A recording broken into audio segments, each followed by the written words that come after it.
ليش وقف البرنامج؟ اللي وقف البرنامج سبب التلفزيون طبعا، التلفزيون السعودي. كيف؟ واحد الله يرحمه توفى، يعني فجأة قال لي يا صالح برنامج هذا مين الراعي حقه؟ طبعا مروا عليه عدة رعاة، كان الراعي عمر بابكر أبو كاس، مروا عليه العثيم، مروا عليه قبل كذا درع على العطور. قال لي كم الراعي يدفع؟ قلت له يدفع 15,000 ريال، مبلغ بسيط، وكل هالإنتاج يقول لي وكل هالعمل ب 15,000 ريال. طبعا هو مو متصور، ما يعرف نظام الفزعات، إنها فزعات أكثر، خشب ناخذ من فلان، أخوي عنده ما شاء الله، أخوي محمد العريض واللي يعتبر هو أخوي محمد صاحب المعدات والرافعات، هو يعتبر الداعم الرئيسي للبرنامج، لأن كل النواقص هو اللي يكملها لنا حتى حق الزراعات. فهذا مو متصور إنه 15,000 ريال تنتج برنامج، لا لا، إحنا نبغى 120,000.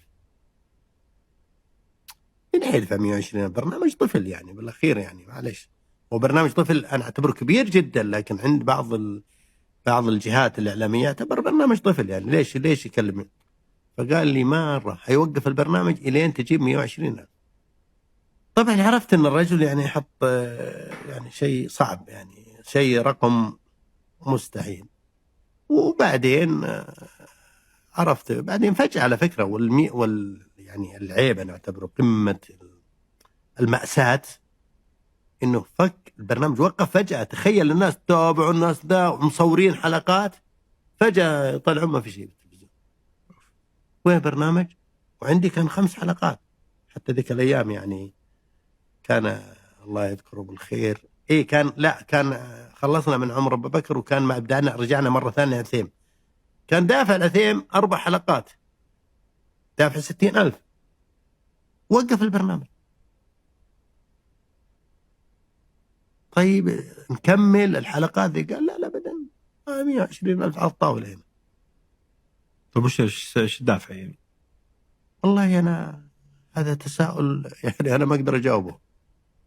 إلى الآن إذا تذكرت الموضوع يزعلك يعني؟ جدا جدا بالنسبة لي محسن، لأنه جهد سنين وبناء، وده إحنا عموما استمرينا، يعني كان في قناة المجد وخذوا بعض يعرض منه مقاطع، وبدت باليوتيوب، وبدأ يعني الحمد لله انفتحت أبواب كثيرة، بس يعني محزن كان، بس دقيقة، بس مؤلم. إنتاجيا كان هذا آخر ما أنتجت ولا يعني هل في المجد أنتجت حلقة جديدة؟ إيه لا، عندنا برامج أخرى، إيه هذه لعبتي، وانتجنا ميدان التحدي، وانتجنا ممتاز يا شباب،